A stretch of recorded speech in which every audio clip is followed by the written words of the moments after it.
Welcome back.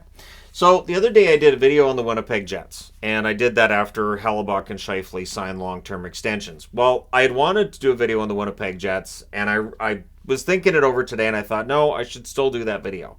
So even though it's doubling up on Jets content within the same week, I still feel like there's something here to be discussed. So Scheifele and Hellebuyck are sticking around until 2031. With those 7-year extensions, there's no concern about them leaving. Yes, towards the end of those contracts, they may not age well, but that's not the key thing right now. For Kevin Cheveldayoff, it is sending the right message to the fans, and we'll discuss that too.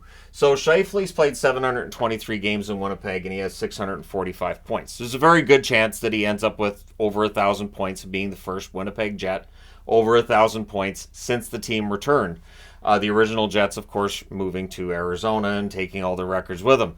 So Scheifele kind of being the Howard-Chuck for this franchise this time around. Kyle Connor, 466 games, 424 points. He's an unrestricted free agent in 2026. Nick Ehlers, 523 games. I love his work ethic. 396 points. He's a free agent in 2025. Josh Morrissey, 501 games played, 242 points. He's a free agent in 2028. And Captain Lowry, 621 games, 204 points, 2026 is when he'll be an unrestricted free agent. Hellebuyck's played 445 games. He's won 238 of them. He has a .918 save percentage over his career. His numbers are fantastic. So for the Winnipeg Jets, keeping Hellebuyck means they do not have to worry about their starting goaltender for quite some time. Keeping Scheifele means they've got a 1-2 center. And if you see him as a number 2 rather than number 1, or how it does, it's fine. Like, really, the idea that there's this absolute pure way to put together a team that's going to win, it's just not a thing.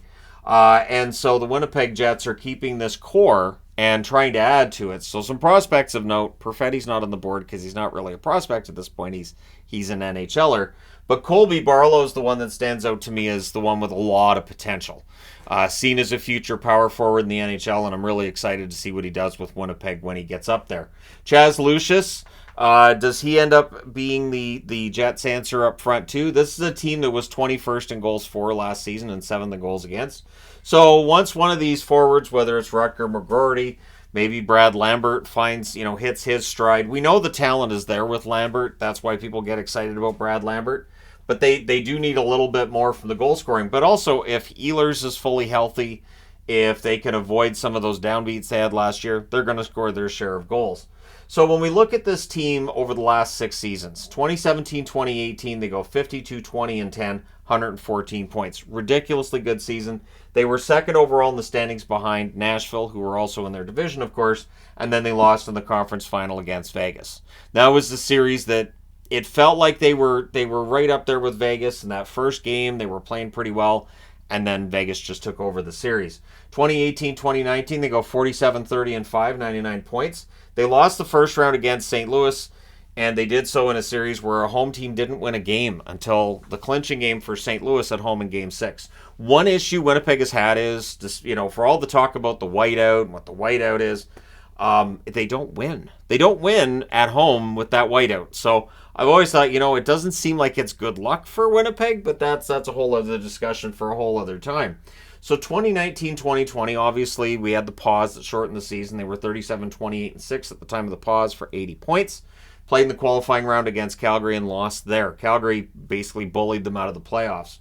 2020-2021, they go 30-23-3, 63 points. They lost in the second round against Montreal.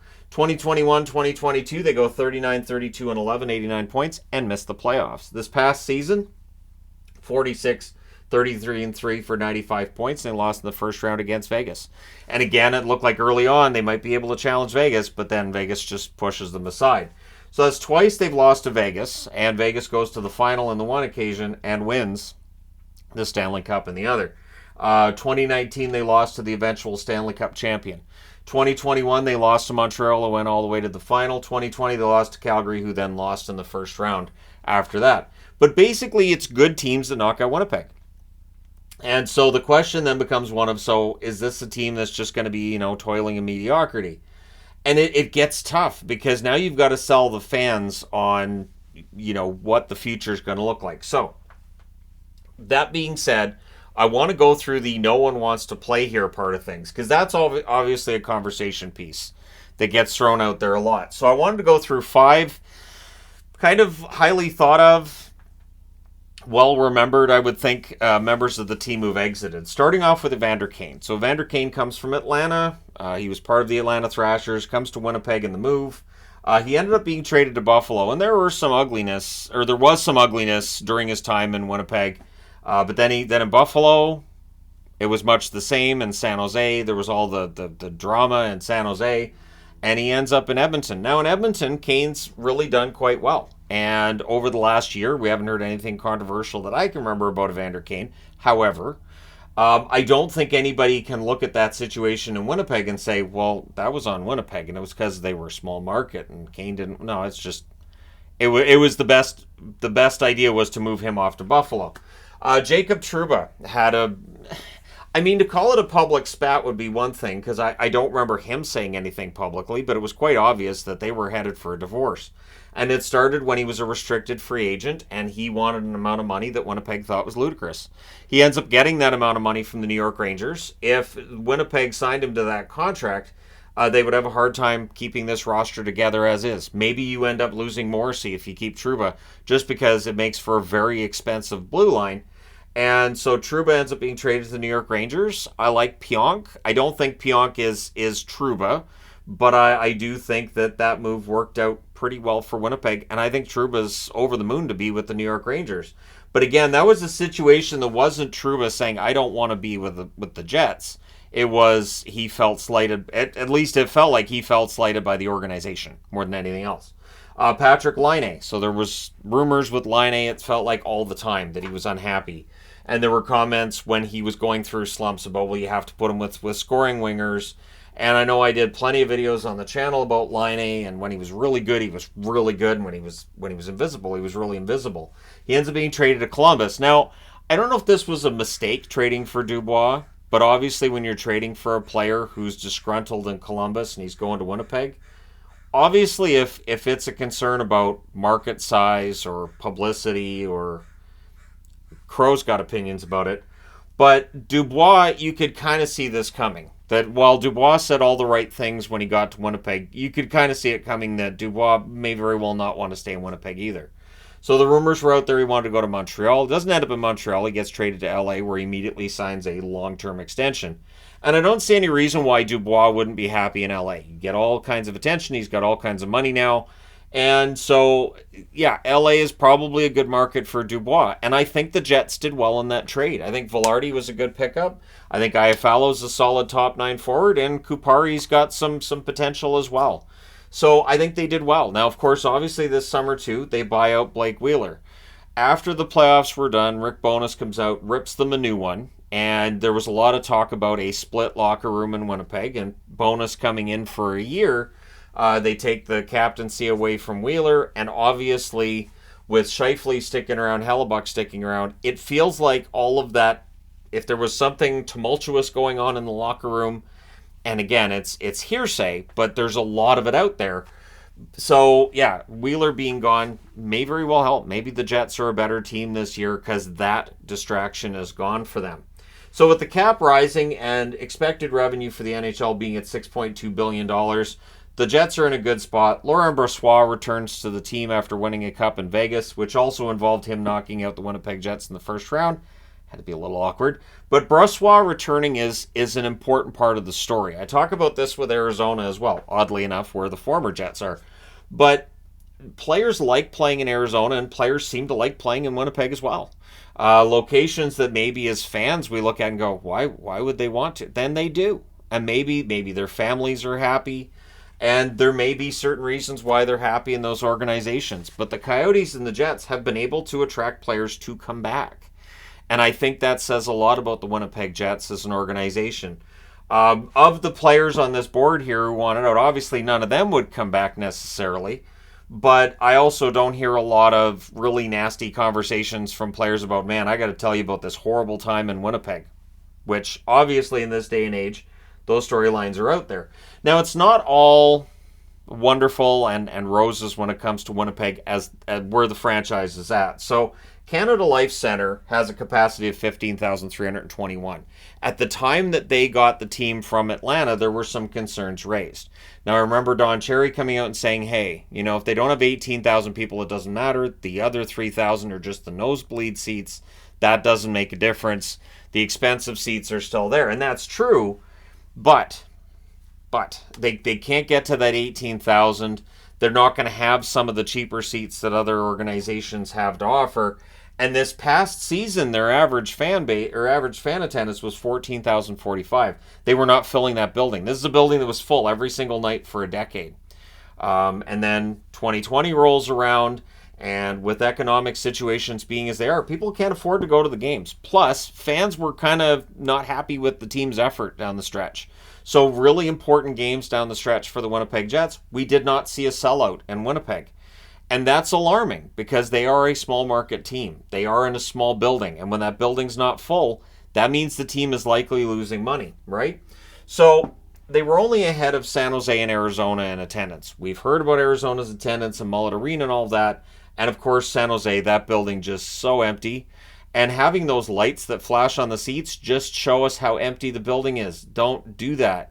Anyways, it just might as well be a sign just right on the headrest that says empty, empty, empty when you look at San Jose. So it's the lowest attendance since the team arrived in Atlanta. And going into the playoffs, Mark Chipman, who is the co-owner of the team, worth about $500 million, and I'll discuss why his worth comes up, because that is something to keep in mind with this. But he talked about how they lost 3,000 season ticket holders since pandemic, since 2020. And they're struggling to get that back. And only 15% of their season ticket base is from businesses. And that is the lowest of any Canadian team. So we've talked about where expansion might occur and where relocation might occur. The amount of money you make from local business, the amount of sponsorship dollars that you get in your building, the number of suites that you have sold can make the difference between making money and not making money for your arena.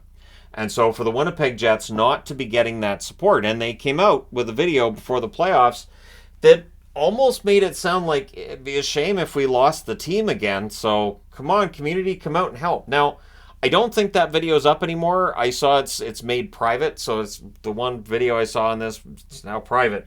But yeah, Chipman pleaded for more support from the community, both business and from your ticket base. And I mean, again, this is something that's gonna be always there if you're Winnipeg. And I apologize to Jets fans because it's just got to be like, it can't happen again.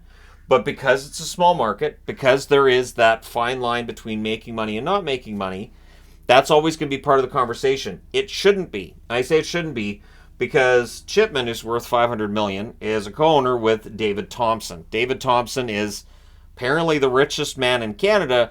And it really depends which website you look at as to how much he's worth. He's either worth $9 billion, $37 billion, or $52 billion, depending on which article you read. So he's the richest man in Canada. That's what we'll go with. So I don't think there's any danger of the Winnipeg Jets necessarily moving, but there's definitely some danger of fan apathy in that location, in that market. And so that's something that by signing Scheifele and Hellebuyck, you're telling the fans, we're not just going to lose these guys. So you've got your attendance dropping. Okay, so if you go into a rebuild, what usually happens? Why would San Jose be experiencing such low attendance? Because they're in a rebuild. So for Winnipeg, odds are their attendance would probably drop. Fans would be like, well, I'm tired of this, right? And I get it. I do. I get that times are tough and it's not as easy to afford tickets. Ticket prices keep going up. And this is where the smaller capacity in that building makes it tougher for the Winnipeg Jets. If you had a building that had 17,500 fans in it, you might be able to put together some ticket packages that would entice more people to buy tickets, maybe at a lower rate, but then at least you're keeping people in the building rather than having to charge the higher rate and ending up with those seats being empty. So they're going to have to get creative if they're going to get back to an environment where it's sold out every night. But if you lose Hellebuyck and Scheifele and end up going into a rebuild, the one question I've had with some of the rebuilds that are going on in the NHL is, how long are these going to go for? rebuilds used to be shorter. At least it felt like they were a lot shorter. And when I'm looking through historical data, yeah, rebuilds seem to be a lot shorter than what they are now. We were in a 32 team league. So it's not like back when there was even 20 or 26 and you could realistically be back in the playoffs after 3 or 4 years because you don't have as many teams to jump over. Now you got to jump over half the league to make the playoffs.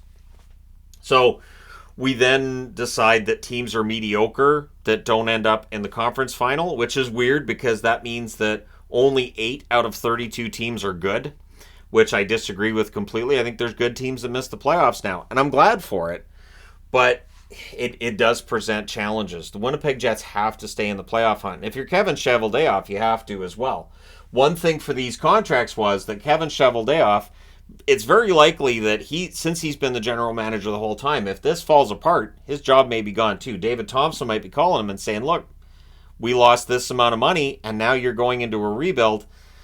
I think it's time to move on. And there are Jets fans that would like to see a change in general manager. I don't think that's going to happen. And, one thing that'll prevent it from happening is if the Jets stay in the playoffs and stay in that hunt. The moment that the Jets end up in a rebuild, or any of these players end up saying, that's it, I'm out of here, and you end up being forced into a rebuild situation, then maybe we would see something change there. But it is going to be tricky with a small market. And this, again, is part of the reason why the Quebec Nordiques, as much as and I would love to see the Nordiques. I got 3 Nordiques jerseys. I'm half tempted to buy a couple of WHA knockoff. Well, not knockoffs. Knockoff's a bad way of putting it. But if you're going to buy a WHA jersey of the Quebec Nordiques, and if it's going to be new, odds are it's not going to be made by the NHL because they don't make WHA jerseys because they haven't figured out how to make some more money on jerseys. I'd buy WHA. But the Quebec Nordiques would have a very similar situation. The difference being, yes, Videotron Center does have a larger capacity. It is a bit of a smaller market overall than Winnipeg, though. So a lot of the conversation with Winnipeg would be the conversation with Quebec if the Nordiques ever returned.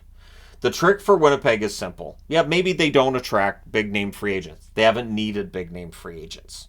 They've got their defenseman in Morrissey, their goalie in Hellebuck, and they've got some really good top-end scorers. They've got some good prospects coming up as well.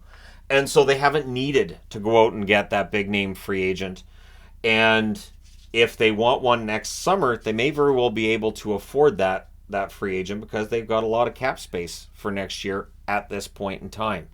So for Winnipeg, I don't think we're ever going to see them as one of the richest teams in the league. I think the key thing for Winnipeg is to stay in the black. I don't know if they're in the black right now or not because, again, they weren't filling that building. And when Mark Chipman's coming out and saying, we need more help more support from the community, we got to have a season ticket drive because ticket sales are down. It's alarming, but I don't see any danger to their franchise's stability. I don't see the NHL having any desire to lose a second Winnipeg team either. But at any rate, the idea that no player wants to play there is odd. Maybe a player who's never played in Winnipeg might be a little bit more reserved about wanting to go there, but I don't hear players complaining about Winnipeg when they leave. From every account I've seen, players enjoy Winnipeg, and even the players on the board here have left Winnipeg. I can't remember any of them saying bad things about the city or the fans or anything like that. They may have had a poor relationship with management. They may not have liked some of the politics in the locker room kind of stuff, but in general, only glowing things to say when they've left Winnipeg. So, let me know your thoughts in the comment section below as always. How do you feel about the status of the Winnipeg Jets?